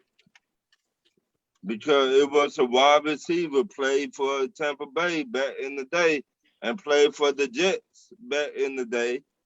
What's his name? Kelly Winslow. I think that's his name. No, he didn't play for the Jets. He played for San Diego Chargers. Tell him you talk about his son? Yeah. The one that the one that's in jail for rape now? Yeah. I didn't want to say that, but yeah. Yeah, he played for a few teams, but his father obviously is the great Kellen Winslow's in the Hall of Fame, and he's, obviously, unfortunately known for what Dennis just blurted out. Sharon. Okay. Help for the players needs to start before they even get out the league. That's number one. They're not supported. They're not supported well at all, especially as you compare. So the rest of my answer, I'm not comparing anymore besides that. Okay, so let's just take the NFL in a vacuum without comparing them with the NBA or Major League Baseball or even NHL for that matter. But they need to help the players more as they're playing.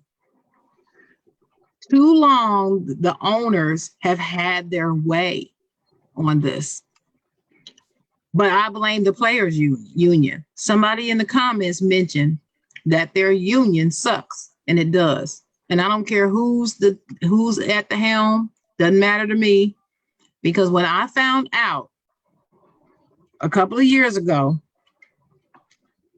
that players were complaining about Roger Goodell and his overreaching, but they agreed to him overreaching when they were doing the players agreement or whatever.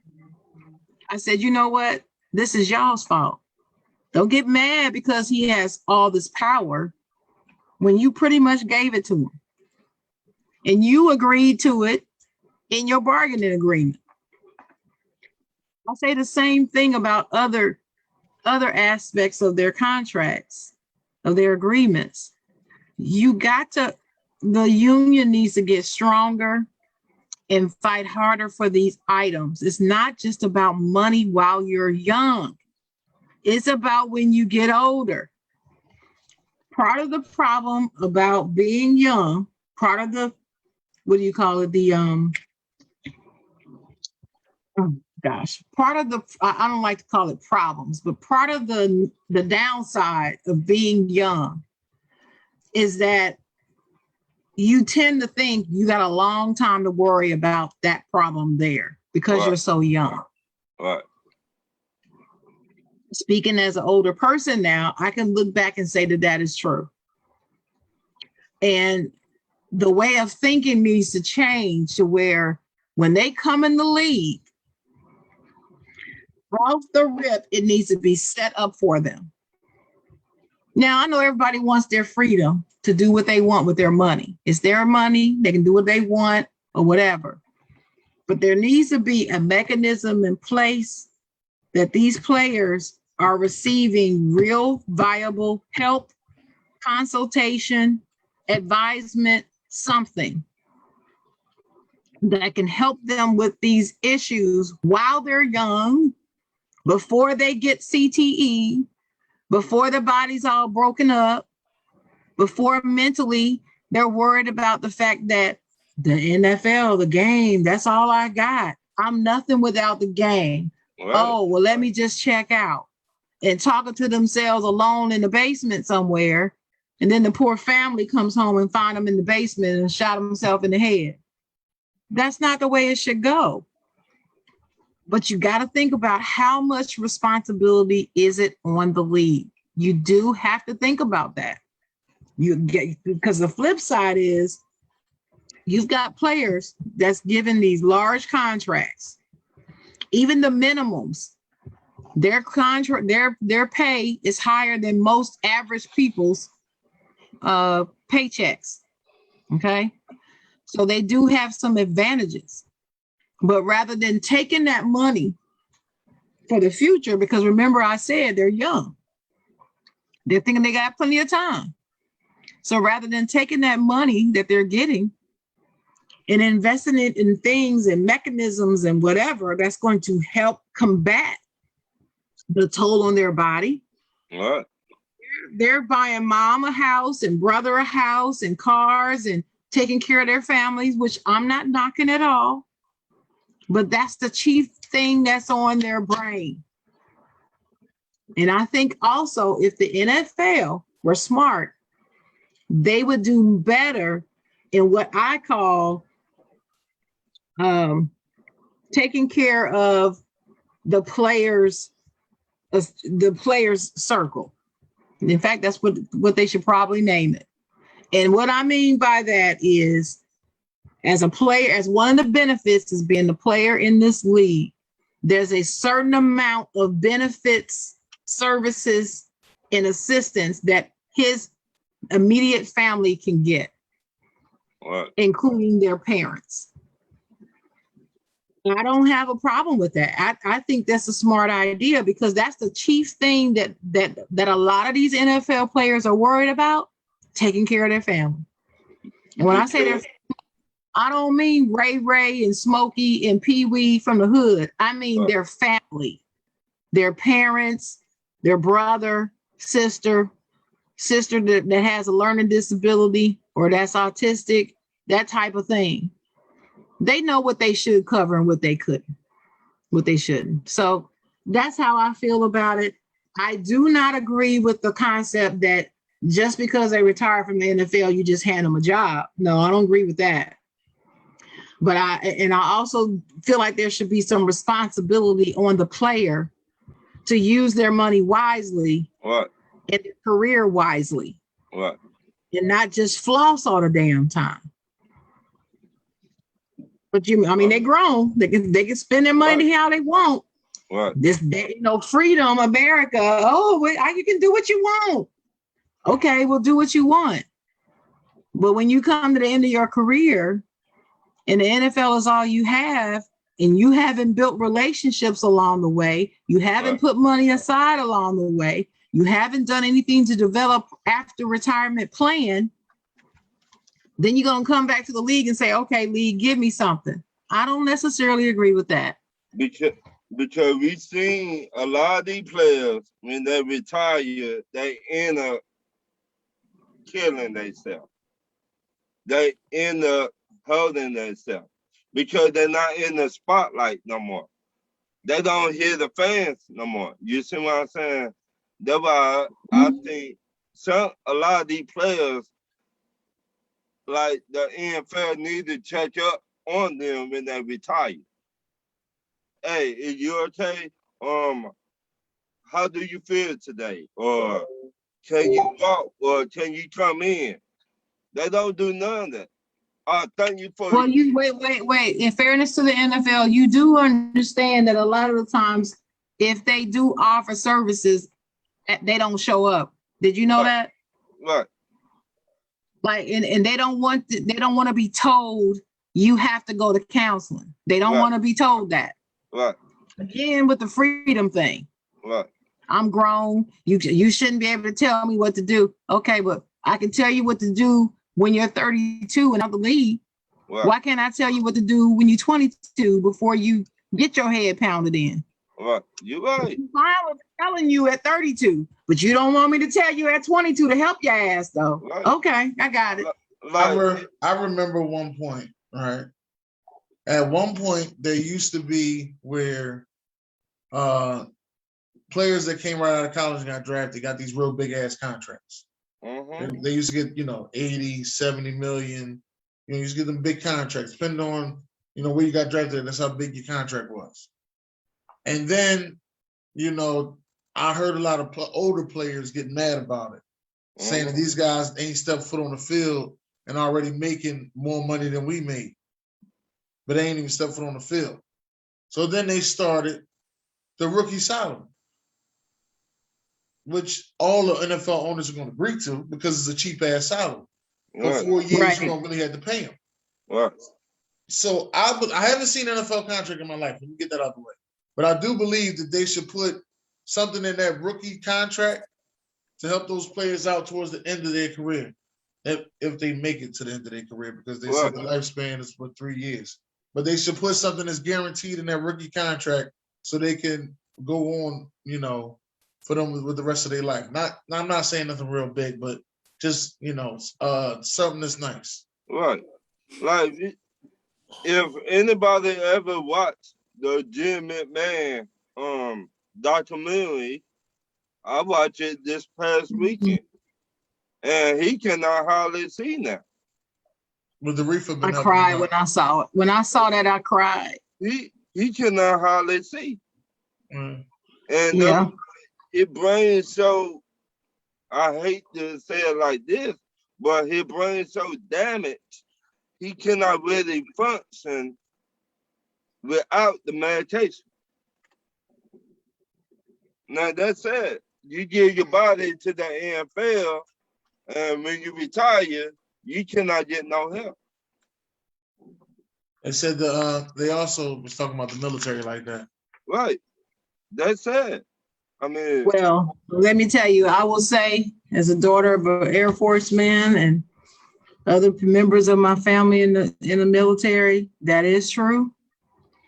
And my father being a Black airman, when I found out that there were certain stipulations that Black military men and women, or at the time, were not told about, and because they weren't told to do a certain thing when they retired, they lost a whole boatload of benefits as veterans. Right. But the Black military, the Black soldiers weren't given the information. So there are scores of Black veterans out there not getting VA benefits right now. My dad was one of them.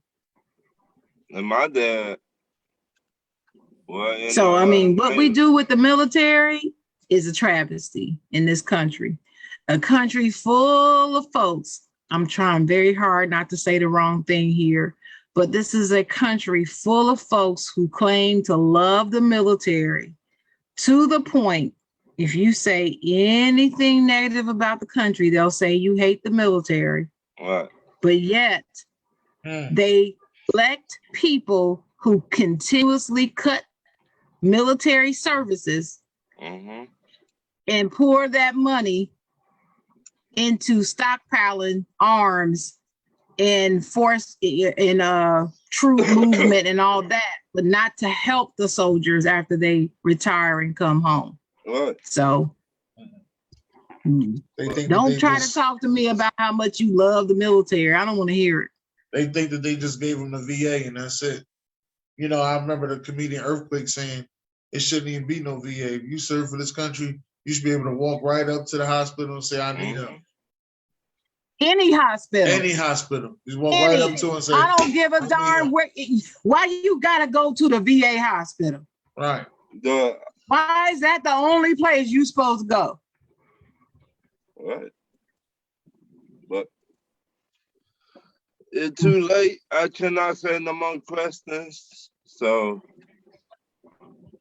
then it's 10 o'clock. It's 10 o'clock. Y'all got any last words? I do. Go ahead, Ron. You the co-host. Go ahead. Thank you to the fans. Without y'all, we would not be doing this. Amen. Great questions, Ron. Great questions. Another great show. Thank you to everybody watching and commenting and participating in the comments. Thank you, fellas, for being on here today.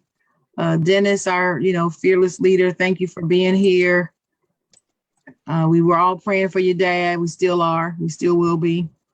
And you too. Shout out to your fam. And I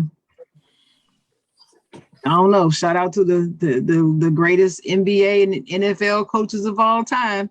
We all got our list. Of course, you know, nobody's list is, you know, better than mine. Mine's the only accurate one, but that's okay. Everybody can't be accurate. That's okay. I'm just a mess. But anyway, it was a good show. I'm glad we got through the show without any arguments today. It makes for a great show. Love y'all. Love Guru, y'all. You got anything to say, Guru? No, I'm good. Y'all don't love me back? Y'all don't love me back? I said I love y'all. We do love you, Shan. Okay. We love you. We love you, Miss Yeah. Chocolate. We love you. Love. Anytime I got to fish for a love, that's not good. Well, every that's time not good. somebody I'm trying to tell you that they Guru got their life gets threatened. Guru got that you know, he got that fake love he be giving out. Hey, make sure y'all check out that podcast with Swagoo and Perk. Y'all gotta check out their podcast. Them two was crazy. Oh my They goodness. are crazy. Did you hear when he was talking about the fight?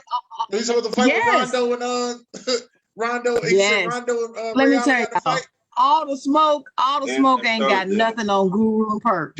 I mean on Swagoo and Perk. Don't even watch all the smoke. Don't even watch it. Mm-mm. Yeah, I want to thank everybody out there again for the well wishes. I want to give another happy birthday shout out to Kellen and D-Man. You know, happy birthday to y'all. Again, this is a great show. Thank everybody for coming out. God bless. Good night.